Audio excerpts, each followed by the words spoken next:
सीताराम जय सीताराम।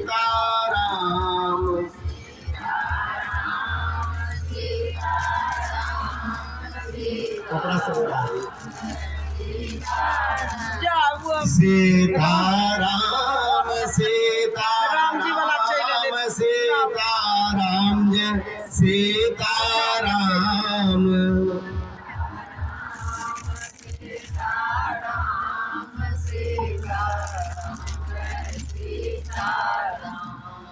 सीताराम सीताराम सीताराम जय सीताराम सीताराम सीताराम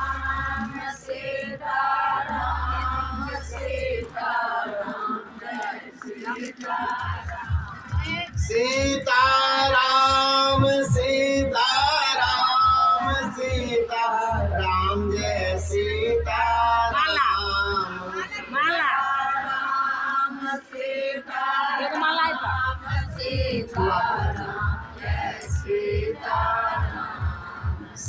सीताराम सीताराम सीताराम जय सीताराम सीताराम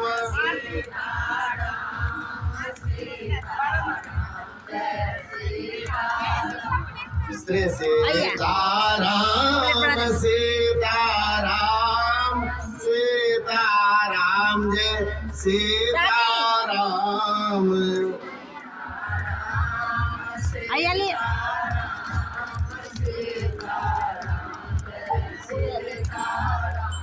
श्री सीताराम सीताराम सीताराम सीताराम।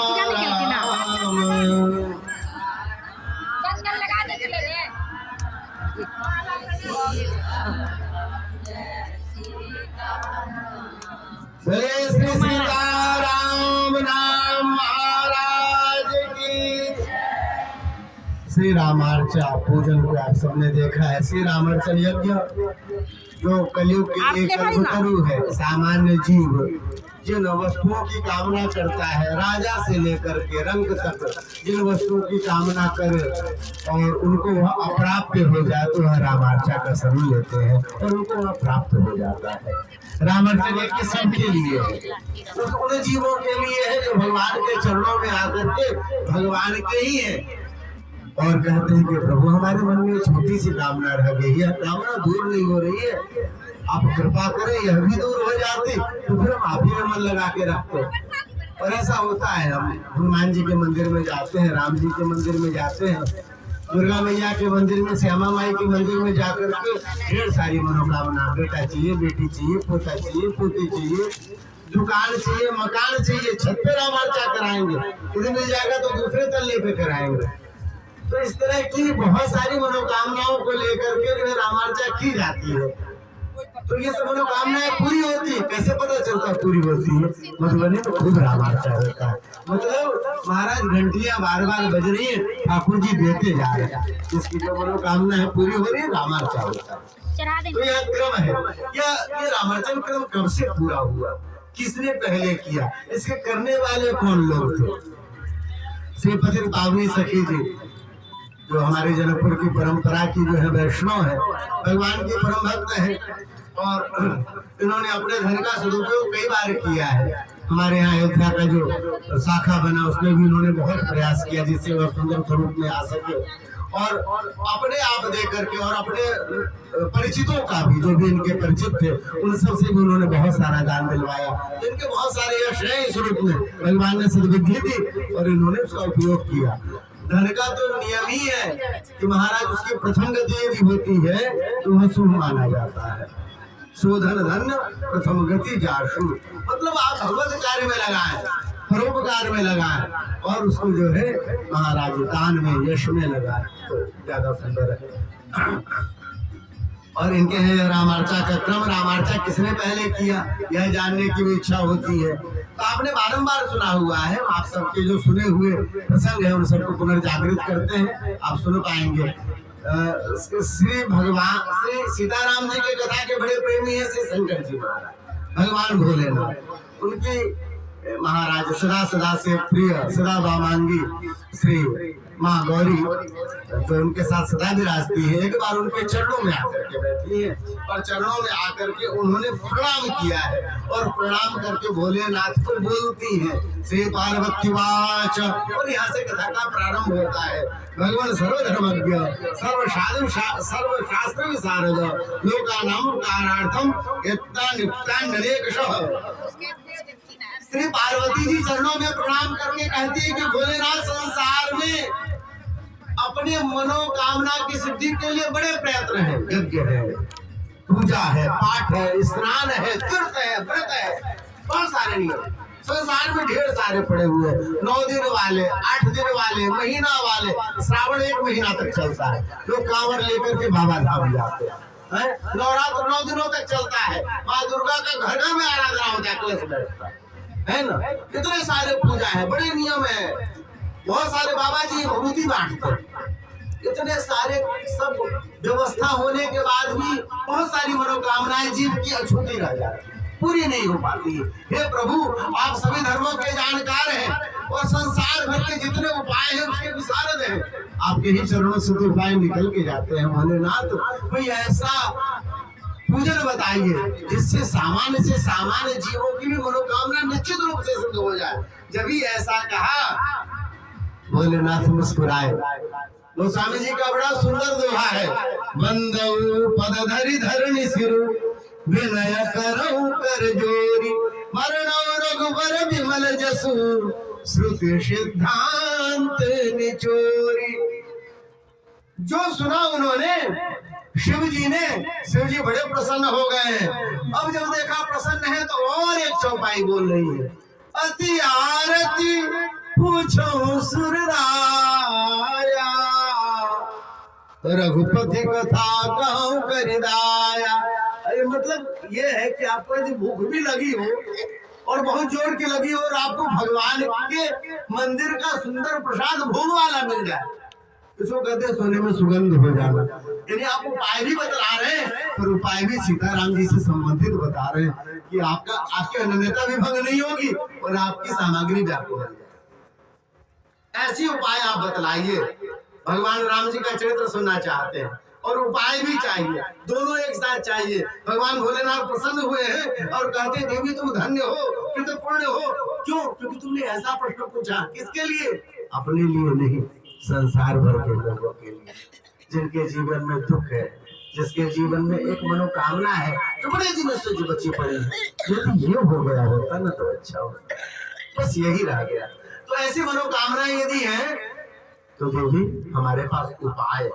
देखो देवी बहुत सारे प्रयत्न है पर हम आपको ज्यादा समय नहीं लेंगे, केवल आपको एक ऐसा प्रयत्न बताते हैं। करने की भी जरूरत नहीं है, केवल आप स्मरण कर लो, मन में स्मरण कर लो। हे प्रभु, यदि हमारा एक काम बन जाएगा ना तो हम रामार्चा करेंगे।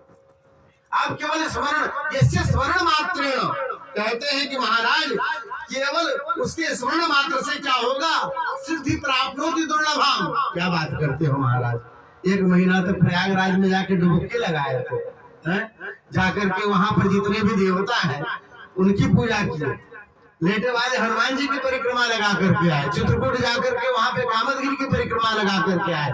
इतने सारे किए थे तब भी काम बना नहीं और आप कहते हो कि ऐसे ही स्मरण करने से बन जाएगा। ऐसा होता है? बोले पक्का होता है। कौन सा यज्ञ है? यहाँ बता रहे हैं। यज्ञ श्री रामचंद्र साधनानां च साधक। संसार में जितने भी साधन दिख रहे हैं ना, क्या दिखता है आपको? पहाड़ दिखते हैं, झरने दिखते हैं, मकान दिखता है, शहर दिखते हैं, धन दिखता है, संपत्ति दिखती है, आनंद दिखता है।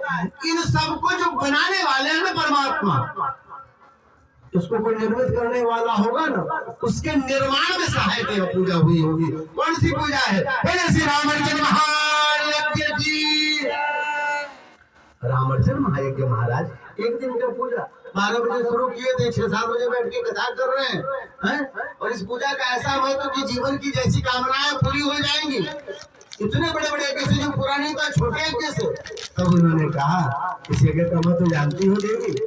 ब्रह्मा श्रीयति यज्ञेन श्री ब्रह्मा जी जो इस पूरे संसार को बनाते हैं, एक घर को बनाते हैं तो साल भर तक तो महाराज ठेकेदार लगा देता है, फिर भी पूरा नहीं करता रहता है। और जो संसार बनाता होगा उसको कितनी मेहनत पड़ती होगी, जो ब्रह्मांड बनाता होगा उसको कितनी मेहनत पड़ती होगी। महाराज ब्रह्मा जी बिना मेहनत के बना लेते हैं, किसकी कृपा से? इस रामाचंद्र यज्ञ की कृपा से। हम लोग कथा सुनेंगे, भगवान शिव पूरे संसार को डिस्ट्रॉय कर लेते हैं, समाप्त। जेबी से लेके भी आएगा तो उसको भी कुछ समय लगेगा, और बोले बाबा चाहते और कहते उनके चाहने मां से प्रलय आता है, सब समाप्त मटिया में। किसकी कृपा से कर पाते हैं? रामाचंद्र जी की कृपा से। कौन कह रहे हैं? भगवान भोलेनाथ कह रहे देवी मैं स्वयं ऐसा कर पाता हूँ, मैं शक्तिशाली किसकी कृपा से हूँ? रामचंद्र की कृपा से।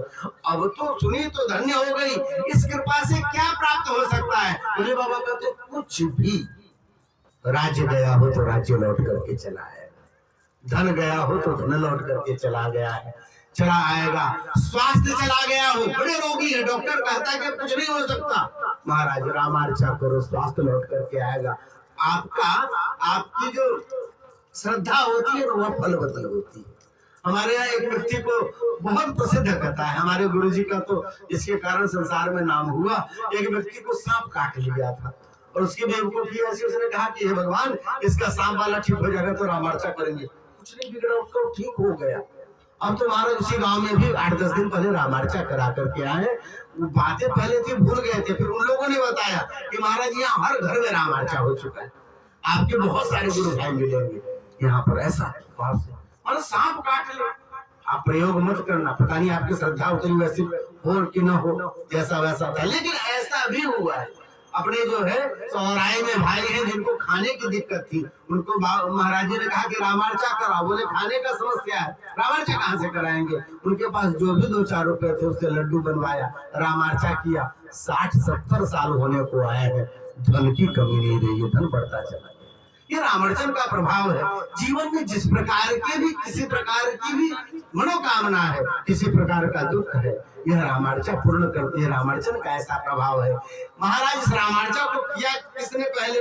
यहाँ पर एक बड़ा सुंदर प्रसंग आता है कि ब्रह्मा जी जब भगवान के नाभि कमल से प्रकट हुए, चिंतित हुए हैं, उसी समय क्या हुआ कि आकाशवाणी हुई, ब्रह्मा जी आप सृजन करें, आप सृष्टि कीजिए। कैसा? अर्थजा वृत्ति संकुला, अर्थजा और वृत्ति संकुला सृष्टि करें। अरे कैसे करें महाराज? एक रोटी भी बनाना हो तो कटौती चाहिएगा, तावा चाहिएगा, आटा चाहिएगा, पानी चाहिएगा, तब तो रोटी बनेगी। संसार कैसे बन जाएगा ऐसे बिना किसी सामग्री के? अब चिंता जब हुई तो कहते हैं कि हे प्रभु हम समझ नहीं पा रहे हैं, नाभि कमल में कमल के ऊपर बैठे, चारों तरफ पानी है, जिसकी आवाज मैंने सुनी उनका दर्शन करना चाहता हूँ। भगवान भी हमारे बड़े ठाकुर जी बड़े प्रेमी अपने भक्तों के, जब ऐसा मन में आया भगवान प्रकट हो गए। जब भी प्रकट हुए ठाकुर जी, जो देखा सामने तो चकित रह गए। नील सरोवर नीलमणि नील नीरधर श्याम। अरे प्रभु आप ये चतुर्भुज स्वरूप, दिव्य स्वरूप, ये क्या है? बोले आप सुनना चाहते थे, मुझे देखना चाहते थे। सुनो महाराज, आप चिंतित हो ना, हम ये कैसे करें सृष्टि? रामार्चन यज्ञ करो। कैसे करेंगे? भगवान विष्णु ने अपने मुख से बताया है। महाराज एक सुंदर सा स्थान देख करके, उसको गोबर से लीप करके और उसमें रामार्चा करनी चाहिए। तो क्या रामार्चन का यही नियम है? बोले नहीं, रामार्चन का पहला नियम है कि महाराज जब आपके हृदय में हो कि भाई हमको रामार्चन करना है, तो सबसे पहले अपने जो सदगुरु हो, जो संत हैं, उनके चरणों में जाकर के कहना चाहिए, हे वैष्णव, हे संत, हमारे हृदय में रामार्चन का प्रस्ताव आया है, हमारे मन में है कि करें। अब कैसे होगा? हमें आशीर्वाद दीजिए कि हमारे घर पे रामार्चा हो जाए। यदि हमारे यहाँ रामार्चा होगा प्रभु तो आप जरूर आना। अपने आसपास के जितने वैष्णव उनको निमंत्रित कीजिए। सुंदर किसी ज्योतिषी से जाकर के समय निकलवाएं। यदि मान लीजिए अनुकूलता पड़े, प्रतिकूलता पड़े, अच्छा समय देख करके कभी कर लो। यहाँ पे यह कहा गया है कि आपका रामार्चा हो जाए, वही सबसे शुभ समय, सबसे शुभ समय। बहुत लोग हैं महाराज जो कई बार जो है तो उनके दादा परदादा किए रहते हैं मनौती, और उनके पोते के समय में जाके किसी तरफ पूरा होता है। आपके यहाँ सहज रूप से हो जा रहा है, आपको लगता हो कि ऐसे ही हो जा रहा है, नहीं हो पाता महाराज। नहीं हो पाता, बड़ी कृपा होती है।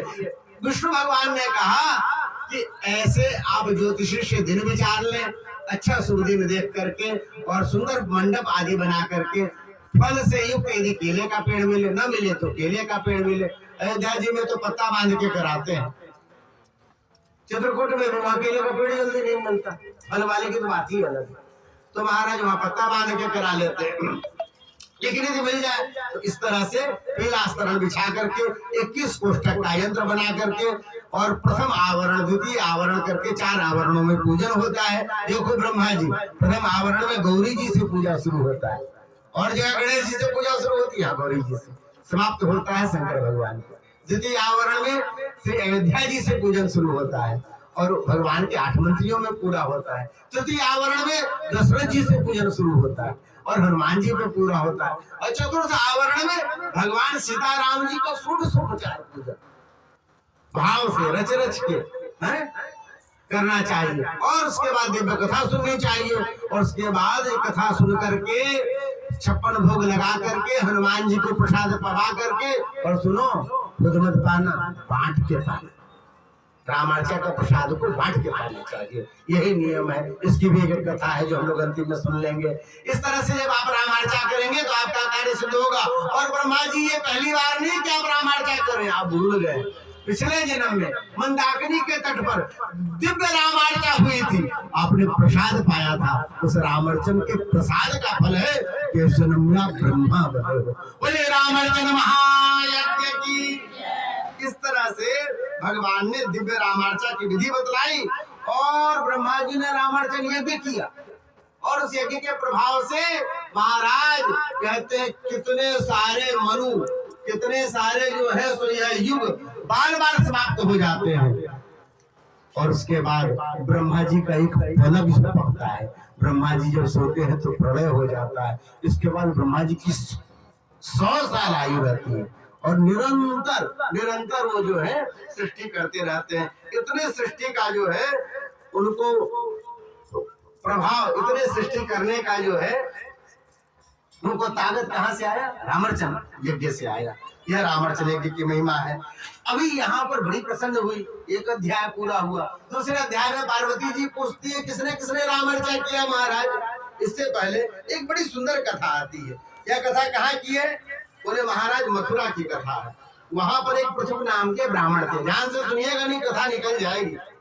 पृथु नाम के ब्राह्मण थे, बड़े विद्वान ब्राह्मण, सब कुछ जानने वाले।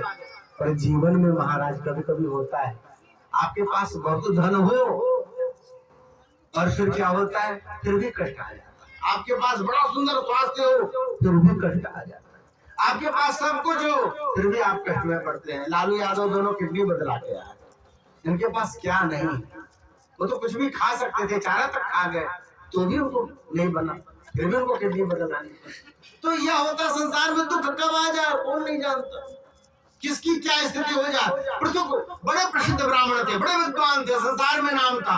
महारोग हो गया, उस रोग के प्रभाव से उनको जो है ऐसी स्थिति हो गई कि लोग उनके पास आना बंद कर दिए। शरीर से गंध आया, शरीर गलने लग गया, परिवार वाले नफरत करते थे।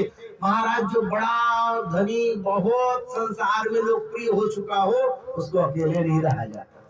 बेचारे बड़े दुखी हो गए, सोचिए यह शरीर समाप्त हो जाता, मर जाते तो अच्छा था, पर यदि आत्महत्या करेंगे तो बड़ा पाप लगेगा, प्रेत बन के घूमना पड़ेगा। ऐसा करते हैं कि वन में चले जाते हैं, कोई शेर भालू झपट के खा जाएगा तो मुझे आत्महत्या का पाप भी नहीं लगेगा, शरीर भी चला जाएगा। वन में गए मरने के लिए, पर महाराज कब पुण्य जग जाए कोई जानता नहीं, इसलिए पुण्य करते रहो।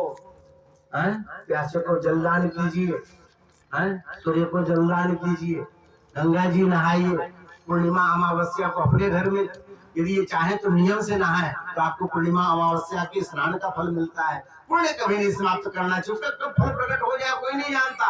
मरने के लिए ब्राह्मण गए थे और वहां पर अचानक संत के दर्शन हो गए। हमारे यहाँ संत कहा करते हैं, जब द्रवहि दीन दयालु राघव साधु संगति पाई। जब भगवान किसी जीव पर द्रवित होते हैं, जब हमारे अलावा इसका कोई है नहीं, कोई कुछ कर नहीं सकता, तो ठाकुर संत को भेज देते, ऐसा आता है। और कहते हैं उनके पास एक संत आए हैं, जब भी संत को देखा महाराज जितना हृदय में बंधा पड़ा था सब आंसू आंखों के रास्ते निकला है, पैर पकड़ के रोने लग गए। अरे महाराज, अरे ब्राह्मण देवता क्यों रो रहे हो, क्या हो गया? महाराज मुझे महारोग हो गया है, मैं बड़ा दुखी हूँ, मेरे इस रोग का कोई उपचार नहीं है। मैंने सब कर लिया, सब डॉक्टर दिखा लिए, सब अनुष्ठान कर लिया, तुला दान कर लिया।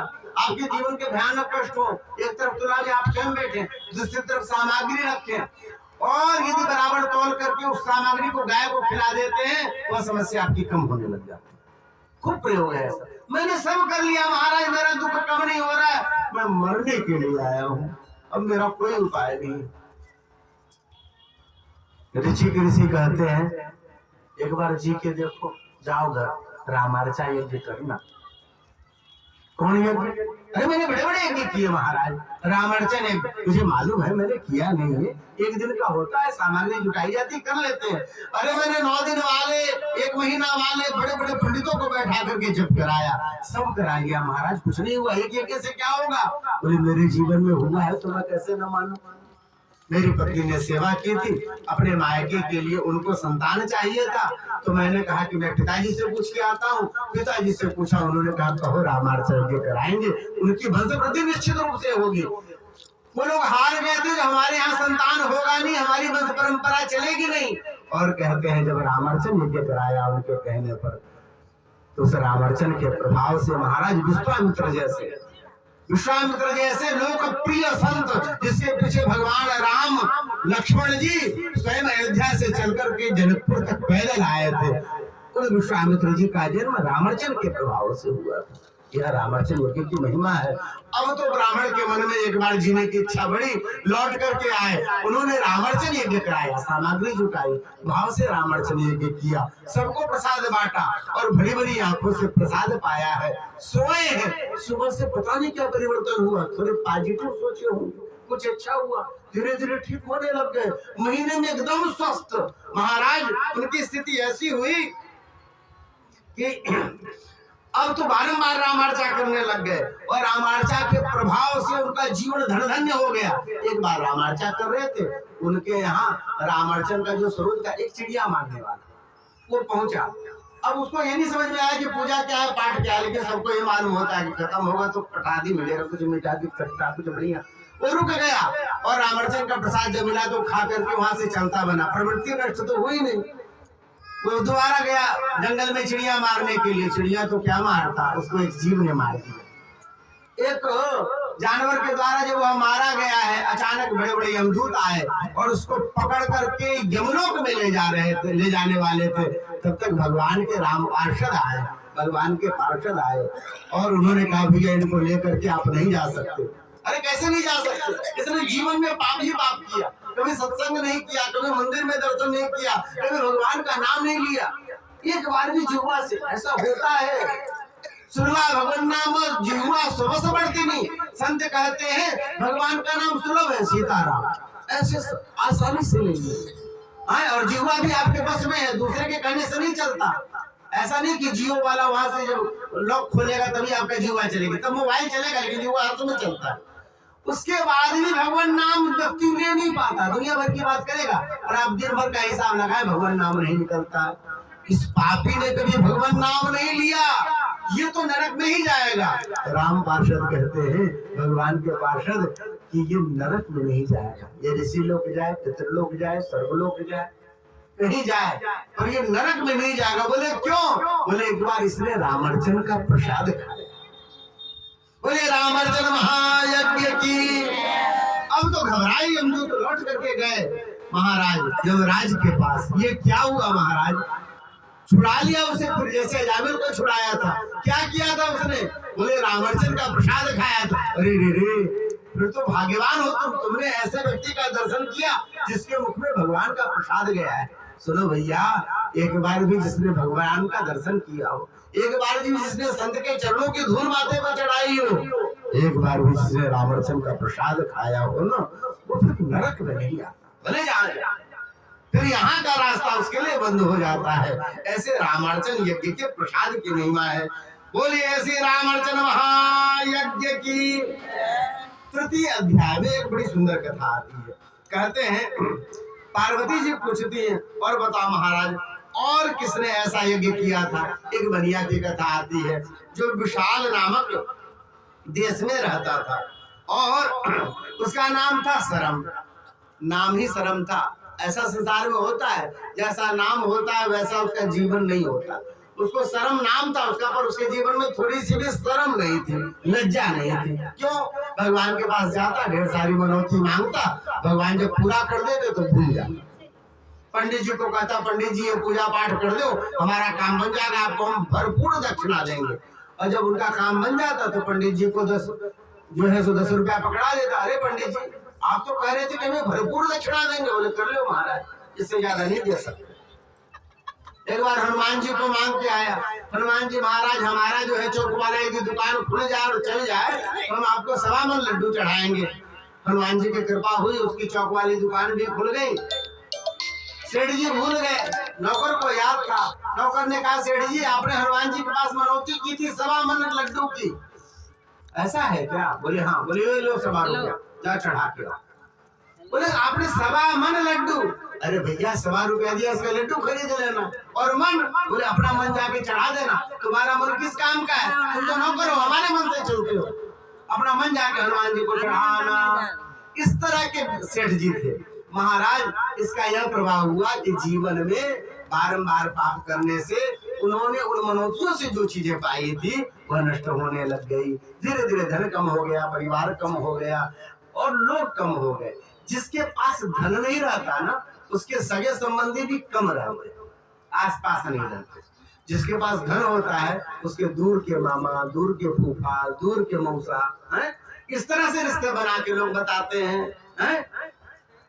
अरे लोग ऐसा ही बताते हैं, अरे मधुबनी के कलेक्टर को जानते हो? बोले हाँ, हमारा 4 घर छोड़ के जो है उसके मामा लगते हो।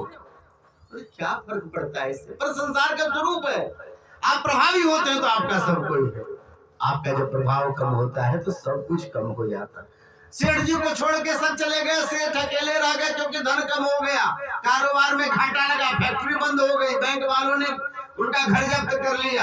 अब बड़े परेशान, वो लौट करके अब सोचिए अब क्या करें, जब घर में बाल बच्चे भी नहीं रहे, पत्नी भी छोड़ के मायके चली गई, तुम्हारे जैसे के साथ कौन रहे? बार बार बैंक वाले आ रहे, थाने वाले आ रहे। जब वो छोड़ के चली गई तो सोचा इससे बढ़िया तो जाके जंगल में रहे। वन में चले गए हिमालय पर, रोते हुए जा रहे थे। जीवन में जब समझाता है ना तो बहुत अखरता है, बहुत अखरता है। महाराज कमाया हुआ सब चला गया था, रोते हुए जा रहे थे। भगवान बद्रीनाथ को दया लगी, ब्राह्मण के वेश में आए। अरे बनिया क्यों रोते हो? पूछा। महाराज बनिया जो रोया सो रोया। इतना धन था महाराज, अपने सामने कमाया, सब चला गया। हम एक बार भागवत करने गए थे, एक ब्राह्मण शरीर था और दरभंगा के थे। वो जब चढ़े मंच पर तो महाराज जब चढ़े तो लड़खड़ा रहा था पैर, मालूम चला पिए हुए। अरे कैसा आदमी है, मूर्ख है, इसको कौन दे दिया चढ़ने के लिए? फिर उनको उतारा गया। उन्होंने कहा महाराज बड़े धनवान व्यक्ति थे, 80 ट्रक इनका चला करता था। ट्रकों में जो है उन्होंने जो उनके साथ एक क्लीनर रहते, क्लीनर के रूप में काम करना शुरू किया, ड्राइवर बने, ट्रक खरीदा, एक ट्रक से 70 ट्रक बनाया। और उसके बाद फिर जैसा चाहा वैसा, भगवान का दिया धन था, सदुपयोग नहीं किया। क्या मनौती की होगी, किससे मांगा होगा, क्या कहा, कुछ नहीं किया। शान से रहने लग गए, मद्रास मुंबई सब जगह उनके ऑफिस। और जब जाना शुरू हुआ तो सब चला गया। भाई थे, बड़े बड़े दूर के भाई सब थे, मौसे वाले, फूफा वाले सब लगे हुए थे, सबने इनको छोड़ दिया। आज इनको जरूरत पड़ती है तो ऐसे सामान्य बसों से यात्री बनकर के आते हैं, कुछ नहीं बचा। महाराज धन की स्थिति ऐसी नहीं रहती, धन तो बदलता रहता है जीवन में। ये रोने लग गया, बोला महाराज कैसे चला गया? बोले भैया तुमने झूठ का आश्रय लिया, असत्य भाषण किया, जिससे जो वादा किया पूरा नहीं किया, इसलिए चला। महाराज बड़े पाप बने तुम्हारे, इसके कारण बन गया। कृतज्ञ के लिए महाराज कोई प्रायश्चित नहीं होता है। आपके लिए किसी ने किया हो और आप जब अपने ठीक ठाक हो जाए तो फिर उसको भूल जाइए तो महाराज उस पाप का कोई प्रायश्चित नहीं होता, भोगना पड़ता है। हाँ महाराज मैंने बड़ी गलती की थी, बड़ी गलती की। मैंने भगवान को, हनुमान जी को कई बार मनाया, ब्राह्मणों को मनाया, और सबको कहा कि काम बन जाए तो उनको भूल जाता है। इसी का फल है। महाराज ये नष्ट नहीं हो सकता। बोले एक उपाय है, तुम कर पाओगे? बोले हाँ। बोले जहाँ तुम रहते थे ना वहां जाओ, रामार्चन यज्ञ करो और प्रायश्चित करना। हे रामार्चन जी, हम आपके चरणों में पड़े हैं, हमारा गया हुआ लौटा है, ऐसा यदि मानोगे, हृदय से करोगे तो हो जाएगा। बड़ा आश्चर्यचकित हुआ, ऐसा हो सकता है? चरणों में पकड़ लिया, आप सामान्य नहीं हो सकते, इस बर्फ में कहाँ ब्राह्मण मिलेगा? भगवान प्रकट हुए हैं और उन्होंने कहा मैंने ही तुम्हारा उपाय बतलाया है। क्यों, आपको कैसे मालूम है? बोले मैं भगवान विष्णु हूँ बद्रीनाथ। मुझे एक बार मधुकैटभ नामक दैत्य ने परेशान किया, उनसे बचने के लिए जो उपाय ढूंढ रहा था तो मैंने रामार्चन यज्ञ किया है। बच नहीं पा रहा था, बच गया। इस रामार्चन का प्रभाव मैं जानता हूं, इसलिए मैंने तुमको बताया। सरम नामक वैसे लौट करके गया है और महाराज परचून की दुकान से आटा लिया होगा, बेसन लिया होगा, लड्डू बनवाए होंगे शुद्ध घी की, और रामार्चन यज्ञ किया बड़े भाव से। जब आदमी अंदर से बहुत हिला हुआ रहता है ना, तो आंखों के रास्ते भगवान के चरणों में आता है भाव भरे। बहुत भाव से रामार्चन किया, सबको प्रसाद बांट करके पाया। सुबह में उनके फोन बजने लग गए, लोग मिलने आने लग गए। अरे सेठ जी तुम कहाँ चले गए थे, साल भर से दिख नहीं रहे थे, तुम धंधा करते थे तो हमारा भी सामान बिकता था। एक काम करो, तुम धंधा करो फिर से, हम सपोर्ट करेंगे आपको, कमा करके बना करके पैसा देना, बेच करके पैसे देना। पुराना काम किया हुआ व्यक्ति था, फिर से उसको सब लोग देने लग गए सामान, डिस्ट्रीब्यूटर सब देने लग गए, उसने बेचना शुरू किया। पुराना बनाया हुआ आदमी महाराज धीरे धीरे धीरे धीरे जो मकान था वह छूट गया, दुकान थी वह छूट गई, फैक्ट्री वापस आ गई, सब वापस आ गया, घर परिवार वाले भी वापस आ गए, जो धन था। पत्नी जो मायके गई थी वो वापस आ गई, वो वापस आ गई। बोली कैसे आ गई? बोली जी आपके बिना मन नहीं लग रहा। अच्छा जी, संसार में ऐसा होता है। एक की पत्नी गई हुई थी मायके, थोड़ा सा चुटकुला है, मायके गई हुई थी, लौट करके आई 15 दिनों में।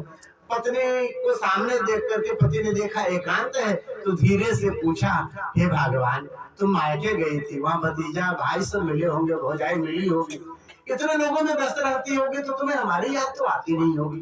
कभी ऐसा भी समय आया है जब तुम्हें हमारी याद आई हो? बोले हाँ जी बड़ी याद आई थी आप। पति बड़ा प्रसन्न हुआ। बोले कब? बोले वहां से लौटे जब बस पर से उतरे और कूली नहीं मिला ना, तो बक्सवा बड़ा भारी था, तब आपकी याद आई। तो यह संसार का स्वरूप है, सब लौट करके आए। यह जो बनिया था उसने जीवन भर यज्ञ किया, रामार्चन का करता रहा, जीवन भर में जो था बहुत धन बहुत यश पा करके जब मरा तो भगवान के सामने की सीट पर गया साकेत में, और वहां भगवान के दर्शन करते हुए उसका पूरा जीवन गया है। ऐसी कथा आती है। बोले भक्तवत्सल भगवान की। एक और सुंदर कथा आती है। वह कथा क्या है कि महाराज आप जो छोटी छोटी सामग्री यहाँ पर लेकर के आए, कोई फूल लेकर के आया, कोई वस्त्र लेकर के आया, कोई बर्तन लेकर के आया और भगवान को चढ़ाते। इन सामग्रियों के चढ़ाने से क्या फल होता है? एक बड़ी सुंदर कथा है। उड़ीसा जो जगह है ना, उड़ीसा में एक ब्राह्मण हुआ। ब्राह्मण कैसा था? तो महाराज पतित ब्राह्मण हो गया। होता है ना कभी कभी अपने दुसंग के कारण आपका जीवन इस तरह से आ जाता है। तो अब ब्राह्मण पतित हो गया, चोरी करता, डकैती जाता, शराब पीता और लोगों को परेशान करता, वैसे आगामी हुआ। लोग परेशान हो गए तो राजा को जाकर के शिकायत करी कि महाराज ये जो ब्राह्मण है इसके कारण हमें बड़ी दिक्कत होती है, रात को निकलने में दिक्कत होती है, कभी छीन लेता है जो सामग्री है, इसको देश निकाला दे दिया जाए। उड़ीसा से उसको देश निकाला दे दिया। वह चला गया गुजरात, मोदी के गुजरात चला गया। वहां गया तो महाराज वहां गया तो सुधरा नहीं। क्यों? मन तो साथ लेके गया, दुष्ट आदमी कहाँ सुधरने वाला। वहां जाके भी चोरी करना, डकैती करना। एक वेश्या के पास जाता था, उस वेश्या को फूल बड़ा पसंद था, तो जगह जगह से फूल तोड़ करके, सुंदर सुंदर फूल तोड़ करके उसको पहुंचाया करे। इसी क्रम में क्या हुआ कि एक बार किसी राजा के उद्यान में उसने फूल बहुत सारा तोड़ा और लेकर के जा रहा था। सुंदर फूल जो सब जगह नहीं मिलते, लेकर के जा रहा था, एक फूल गिर पड़ा, उसे नहीं मालूम और वह चला गया और जाकर के वेश्या को दिया। इधर जो फूल गिरा पड़ा था, एक व्यक्ति रामार्चन करने जा रहा था, उसने देखा अरे बड़ा सुंदर फूल है, अपने ठाकुर जी को चढ़ाएंगे, जब भगवान का ध्यान होगा तो इसी फूल को लेकर के ध्यान करेंगे। वो लेकर के गया, इसी गंगा जल से धोया, रामार्चन में समय अनुसार चढ़ा दिया। बात आई गई हो गई। यह जो ब्राह्मण था, जो चोर था महाराज, एक बार एक के यहाँ डकैती करने के लिए, चोरी करने के लिए गया, जाग हो गई, लोग जग गए, पकड़ा गया, इतना मारा कि वही मर गया। मरा तो नरक में गया। कैसा स्वरूप है। चित्रगुप्त ने फाइल खोला, अरे महाराज ये तो महापापी है, किसी दूसरे वर्ग में रहता तो फिर भी थोड़ा बहुत इसके लिए गुंजाइश थी, क्षमा करते, कुछ करते, कम दंड देते। ये तो ब्राह्मण के शरीर में रह के इसने पाप किया। ब्राह्मण का शरीर वेद पढ़ने के लिए होता है, ब्राह्मण का शरीर जो होता है धर्म करने के लिए होता है। इसने ब्राह्मण के शरीर में अधर्म किया है, इसको खदरांगारक नरक में डालो, ऐसी लाल आग कि जिसमें जले, तड़पे, पूरा शरीर धू धू करके जले, पर मरेगा नहीं। ऐसे भाव तो कांपने लग गया। ऐसे भयानक नरक में उसको लेकर यमदूत लेकर के चले, सामने एक पुष्पक विमान आकर के खड़ा हो गया। ये क्या है? पुष्पक विमान में बैठा हुआ जो पार्षद था उसने कहा, इसके हाथ का टूटा हुआ फूल एक बार रामार्चन में चढ़ गया है, उसके फलस्वरूप इसको यह पुष्पक विमान प्राप्त हुआ है। 6 महीने के लिए यह पुष्पक विमान में घूमेगा, इसमें सब सुविधा है। उसके बाद आप चाहे तो जैसा दंड दे दे, उसके पुण्य फल स्वरूप उसको यह पुष्पक विमान प्राप्त हुआ। अब यह ब्राह्मण घबराया, मैंने जीवन में कभी मंदिर के मुख नहीं देखे, संत के चरण का धूल कभी माथे पे नहीं लगाया, मैंने कभी पुण्य नहीं किया। अरे मैंने रामार्चन यज्ञ क्या होता कभी देखा नहीं, कब फूल चढ़ गया भाई। अच्छा एक बार बताओ, अनजाने में जो चढ़ गया उसको पुष्पक विमान मिला।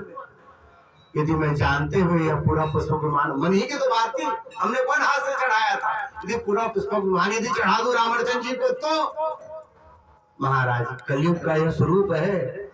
मन से किए हुए पाप नहीं लगते व्यक्ति को, पर मन से किया हुआ पुण्य लग जाता है। आप किसी के लिए अच्छा विचार करें तो आपको पुण्य होगा। आप मन ही मन यदि गंगा जी नहा के आए तो आपको पुण्य होगा। आप मन ही मन ठाकुर जी को सुंदर खीर का भोग लगाएं तो आपको पुण्य होगा। इसलिए मन ही मन पूरा पुष्पक विमान, मैं यह पुष्पक विमान रामार्चन यज्ञ को समर्पित करता हूँ। ऐसा जब ही कहा महाराज पूरा नर्क पीछे से समाप्त हो गया। कैसे? जैसे नारद जी महाराज जब भगवान को गाली दे चुके तो पीछे मुड़ करके देखते हैं तो न वहां पर राजकुमारी दिख रही है, न वहां पूरा का पूरा नगर दिख रहा है, न राजा दिख रहा है, सब लोग हो गया। वैसे ही पूरा का पूरा नरक लोक लुप्त हो गया और वह भगवत धाम को चला गया। यह रामार्चन यज्ञ की महिमा है। आपने जो छोटे मोटे चीज, अच्छा इसके प्रसाद की क्या महिमा है? भगवान शंकर कहते हैं पार्वती जी, याद है ना आपको, एक बार रामार्चन यज्ञ का प्रसाद क्या आया था, मुझे जब भी हाथ में मिला तो मैंने उसको तुरंत पा लिया। आप जब नहा करके आए तो आपने कहा रामार्चन यज्ञ का प्रसाद आया था जी, आपने हमारे लिए नहीं रखा। तो हमने कहा कि हम आपके लिए नहीं रख पाए, भूल गए, भगवान का प्रसाद आता है तो हम अपने आप को संभाल नहीं पाते। तो आपने शाप दे दिया, आज के बाद आपका प्रसाद जो खाएगा वो कुत्ता बन जाएगा। याद है ना? फिर हम दोनों ने मिलकर रामार्चन यज्ञ किया, फिर सबको प्रसाद बांटा, फिर पाया, तो वो सब शाप सब समाप्त हो गए, है ना? रामार्चन यज्ञ की ऐसी महिमा है कि जब आपको प्रसाद मिले तो पाइए, लेकिन महाराज बांट के पाइए। अपने जो आसपास लोग हों उन सबका कल्याण सोचना चाहिए, जो आपसे जुड़ा हुआ हो। आपके बिना प्रारब्ध के कारण आपके पास का कुत्ता भी आपके पास नहीं है। मोहल्ले का जो है ना, जो आपके समीप है, आपके प्रारब्ध से जुड़ा हुआ है, तो जो आपके प्रारब्ध से जुड़ गया हो उन सबका कल्याण हो, ऐसा सोचना चाहिए। बोले रामार्चन महायज्ञ की, श्री सीताराम नाम भगवान की, श्री सीताराम नाम, श्री सीताराम नाम सरकार की।